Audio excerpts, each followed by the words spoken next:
সকালে একটু হাঁটতে বের হয়েছিলাম সাগরকন্ডা কক্সবাজারের একদম ব্রিজে। হাঁটতে হাঁটতে দেখলাম যে চমৎকার জেলেরা মাছ ধরছে,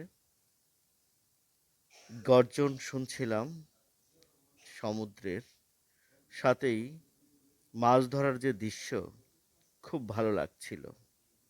জেলেরা মাছ ধরছিল, সাথেই ঢেউগুলো আছড়ে পড়ছিল একদম পাশে, এবং সেই দৃশ্যগুলো অনেক চমৎকার ছিল সকালের।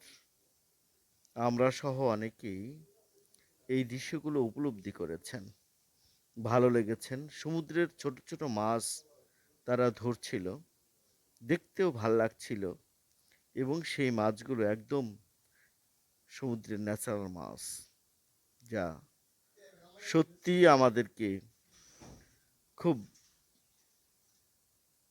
ভালো লেগেছে। ধন্যবাদ, ভালো থাকবেন।